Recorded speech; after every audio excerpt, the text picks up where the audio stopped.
RMPI പ്രവർത്തകരും K Rama MLAയുടെ മുൻ പേഴ്സണൽ സ്റ്റാഫ് അംഗവുമായിരുന്ന ആർ റിജുവിന് വിഷു ആഘോഷിക്കുന്നതിനിടെ വടകര കണ്ണൻകുഴിയിലെ വീട്ടുമുറ്റത്ത് വെച്ച പടക്കം പൊട്ടി വലതു കൈക്ക് അപകടം സംഭവിച്ചതുമായി ബന്ധപ്പെട്ട് നടക്കുന്ന പ്രചരണങ്ങളിൽ വിശദീകരണവുമായി RMPI ജില്ലാ കമ്മിറ്റി. സംഭവത്തെ ബോംബ് സ്ഫോടനമായും റിജുവിന്റെ കൈപ്പത്തി അറ്റുപോയി എന്ന നിലയിലും പ്രചരണം നടത്തിക്കൊണ്ടിരിക്കുകയാണ്. വസ്തുതയ്ക്ക് നിരക്കാത്ത ഇത്തരം പ്രചരണങ്ങളിൽ വീണുപോകരുതെന്നും ശക്തമായ നിയമ നടപടി സ്വീകരിക്കണമെന്നും RMPI ആവശ്യപ്പെട്ടു. സംഭവത്തിൽ വിശദീകരണവുമായി റിജു ഫേസ്ബുക്ക് ലൈവിൽ എത്തിയിരുന്നു. പാർട്ടിയുടെയും പ്രവർത്തകരുടെയും ജനസ്വീകാര്യതയിൽ വിളറികൊള്ളുന്ന CPIM വടകരയിൽ നടത്തിക്കൊണ്ടിരിക്കുന്ന നിരന്തരമായ കുപ്രചരണങ്ങളുടെ തുടർച്ചയാണ് ഈ സംഭവവും. വസ്തുതയ്ക്ക് നിരക്കാത്ത ഇത്തരം പ്രചരണങ്ങളിൽ വീണുപോകരുത്. നാട്ടിൽ കലാപത്തിന് ആഹ്വാനം ചെയ്യുന്ന രൂപത്തിൽ പ്രചരണങ്ങൾ നടത്തുന്ന ഇത്തരം സാമൂഹ്യവിരുദ്ധ ശക്തികൾക്കെതിരെ നിയമ നടപടികൾ സ്വീകരിക്കണമെന്ന അധികാരികളോട് RMPI കോഴിക്കോട് ജില്ലാ കമ്മിറ്റി പ്രസ്താവനയിലൂടെ അഭ്യർത്ഥിച്ചു. ഇന്നിപ്പോൾ രാവിലെ മുതൽ എൻ്റെ പേരിൽ ചില വാർത്തകൾ എന്ന് പറഞ്ഞാൽ സോഷ്യൽ മീഡിയയിൽ പ്രത്യേകിച്ച് CPM സൈബർ ഹാൻഡിലുകൾ കൈകാര്യം ചെയ്യുന്ന ആളുകൾ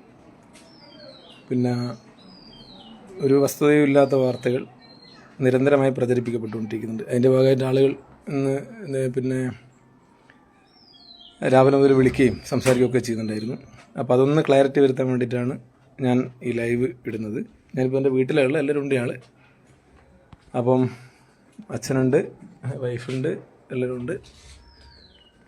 അപ്പോൾ ഇതാ നമ്മളെ പിള്ളേരുണ്ട്. അപ്പം വിഷു ആയതുകൊണ്ട് ഇന്നലെ ആദ്യത്തെ വിഷു ആയ ദിവസം ഞങ്ങളെല്ലാവരും വീട്ടിലുണ്ടായിരുന്നു. അപ്പം വിഷുവിൻ്റെ ആഘോഷത്തിൻ്റെ ഭാഗമായിട്ട് പടക്കം ഉപയോഗിക്കുന്ന സമയത്ത്, പടക്കം പൊട്ടിക്കുന്ന സമയത്ത് അതിൽ ചെറിയൊരു അപകടം പറ്റി. എൻ്റെ കൈക്ക് പരിക്ക് പറ്റിയിട്ടുണ്ടായിരുന്നു. വീട്ടിൽ നിന്ന് തന്നെയാണ്. വീട്ടിൽ എല്ലാ കുട്ടികളും അച്ഛനും ഭാര്യയും ബാക്കിയുള്ള ഫാമിലി മെമ്പേഴ്സും ചുറ്റുവട്ടത്തിലെ ആളുകളും എല്ലാവരും ഉണ്ടായിരുന്നു. ഒരു ഉച്ചഭക്ഷണത്തിന് ശേഷം കുട്ടികളും ഞാനും എല്ലാം കൂടി ഇരുന്ന് പടക്കം പൊട്ടിക്കുന്ന സമയത്തായിരുന്നു നിർഭാഗ്യവശാൽ എൻ്റെ കയ്യിൽ നിന്ന് ഒരു പടക്കം പൊട്ടിക്കുന്നതിനിടയിൽ അപകടമുണ്ടായി. എനിക്ക് ചെറിയ പരിക്ക് എൻ്റെ കൈക്ക് പറ്റി. അപ്പം കൈയുടെ 2 വിരലും അതുപോലെ തന്നെ പടക്കത്തിൻ്റെ ചില ചീള് തെറിച്ചിട്ട് ഉള്ളം കൈക്കും അത്യാവശ്യം സാരമായ പരിക്കുണ്ട്. അപ്പോൾ ഇന്നലെ തന്നെ ഇവിടുന്ന് എൻ്റെ വീടിൻ്റെ തൊട്ടടുത്തുള്ള വടകര സഹകരണ ആശുപത്രിയിലേക്ക് കൊണ്ടുപോവുകയും അപ്പോൾ കൈയുടെ ചൂണ്ട് വിരലിനും നടുവിലുള്ള 2 വിരലിൻ്റെ അറ്റത്ത് ചെറിയ പരിക്ക് പറ്റിയിട്ടുണ്ടായിരുന്നു.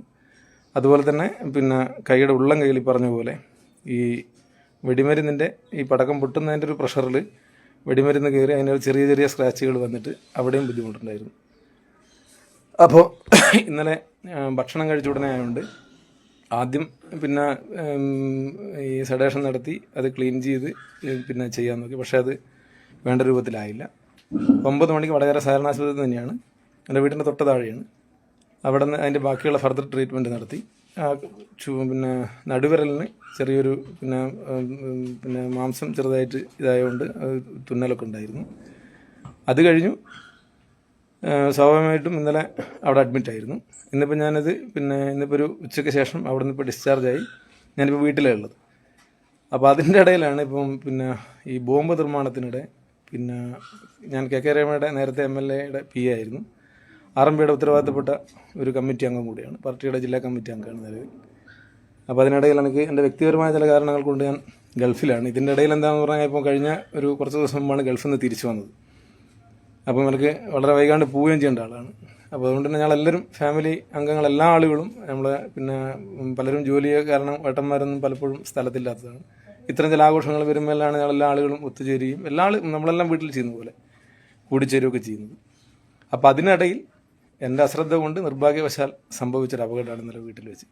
അതിന് പക്ഷേ വ്യാപകമായി ഇന്ന് CPMൻ്റെ സൈബർ ഹാൻഡിലുകൾ, അതുപോലെ തന്നെ CPMൻ്റെ ചില ഉത്തരവാദിത്തപ്പെട്ട ആളുകൾ ബോംബ് നിർമ്മാണത്തിനിടെ സംഭവിച്ച അപകടമാണ്, ബോംബ് നിർമ്മിച്ച് വരുന്ന തെരഞ്ഞെടുപ്പിന് തൊട്ട് മുമ്പ് അക്രമം നടത്താൻ വേണ്ടിയിട്ട് ചെയ്ത പ്രവൃത്തിയുടെ ഭാഗമാണെന്ന് പറയുന്ന രീതിയിലുള്ള ഒരർത്ഥവുമില്ലാത്ത അല്ലെങ്കിൽ ഒരു വസ്തുതയ്ക്ക് നിരക്കാത്ത രൂപത്തിലുള്ള പ്രചരണങ്ങൾ നടക്കുന്നു.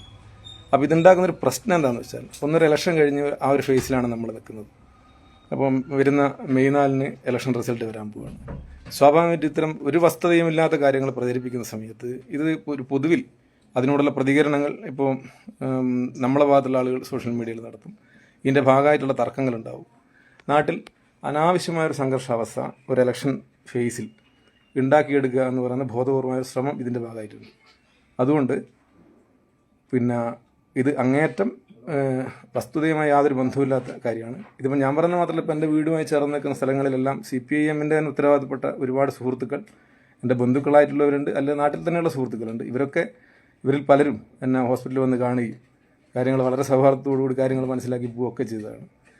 അതുകൊണ്ട് ഞാൻ നിൽക്കുന്ന എൻ്റെ വീടിൻ്റെ അടുത്തോ ഇതിൻ്റെ പരിസരത്തോ ഇവിടെ നിൽക്കുന്ന CPIM ഉത്തരവാദിത്തപ്പെട്ട ആളുകൾക്ക് പോലും ഈ പറയുന്നൊരു അഭിപ്രായം ഉണ്ടാവില്ല. കാരണം അവരൊക്കെ ഇന്ന് രാവിലെയും ഞങ്ങളിരുന്ന് വളരെ സൗഹാർദ്ദമായി, ഞാൻ പിന്നെ എൻ്റെ ICU വാർഡിലേക്ക് മാറ്റിയ സമയത്ത് ഞങ്ങളിരുന്ന് വളരെ സൗഹാർദ്ദത്തോട് സംസാരിച്ച് വന്നതാണ്.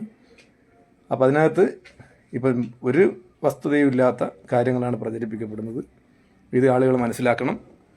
പിന്നെ ഇനിയും ഇത് തുടരുന്നതാണെങ്കിൽ ഇതിൻ്റെ മറ്റ് നിയമ നടപടികളായിട്ട് പോകേണ്ടി വരും. അതിപ്പം വ്യക്തിപരമായി പിന്നെ എൻ്റെ ഒരു സംരക്ഷണത്തിന് വേണ്ടി മാത്രമല്ല, പ്രത്യേകിച്ച് ഒരു ഇലക്ഷൻ കഴിഞ്ഞ് നിൽക്കുന്നൊരു ഫേസിലായതുകൊണ്ട് തന്നെ അനാവശ്യമായ കൺഫ്യൂഷൻ ആളുകൾക്കിടയിൽ ഉണ്ടാക്കും. അത് തുടർ സംഘർഷങ്ങൾക്കുള്ള സാധ്യതകളുണ്ടാക്കും. അതിനനുവദിച്ചു കൊടുക്കാൻ ഒരു കാരണവശാലും പറ്റില്ല. അതുകൊണ്ട് ഈ തെറ്റിദ്ധാരണ ഉണ്ടാക്കുന്ന ആളുകൾ, അവരോടുള്ള പിന്നെ വ്യക്തിപരവും എനിക്ക് പരിചയമുള്ള ആളുകളും ഇത് പ്രചരിപ്പിക്കുന്നുണ്ട്, എന്നെ അറിയുന്ന ആളുകളും ഇത് പ്രചരിപ്പിക്കുന്നുണ്ട്. അത്തരം ആളുകളൊക്കെ എനിക്കും അറിയാം. അത്തരം ആളുകൾ ഈ ഒരു തെറ്റായ നീക്കത്തിൽ നിന്ന് പിന്നോട്ട് പോകണം എന്നൊരു അഭ്യർത്ഥനയാണ് എനിക്കുള്ളത്. അത് നമ്മുടെ നാടിൻ്റെ നല്ലതിന് വേണ്ടിയിട്ടാണ്. അങ്ങനെയല്ല എങ്കിൽ തുടർന്നുള്ള നിയമ നടപടിയായിട്ട് ഞാൻ മുന്നോട്ട് പോകേണ്ടി വരും.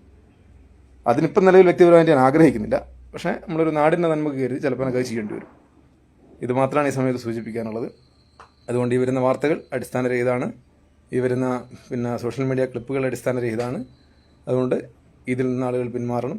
ഇതിൻ്റെ പേരിൽ തെറ്റിദ്ധരിക്കപ്പെട്ട ആളുകളുണ്ടെങ്കിൽ അവർ ആ തെറ്റിദ്ധാരണ തിരുത്തണം എന്നത് മാത്രം പറഞ്ഞ് ഞാൻ ഈ ലൈവ് അവസാനിപ്പിക്കുകയാണ്. എല്ലാവരോടും വളരെ സ്നേഹം. ഇതുപോലെ നല്ല സുന്ദരിയായിരിക്കണം. അപ്പോ കല്യാണ പെണ്ണോ? അത് ചിറ്റപ്പന്റെ ഇഷ്ടം. ഇത് മതിയോ? ചിറ്റപ്പ. പാർക്കോ ഗോൾഡൻ ഡയമണ്ട്സ്.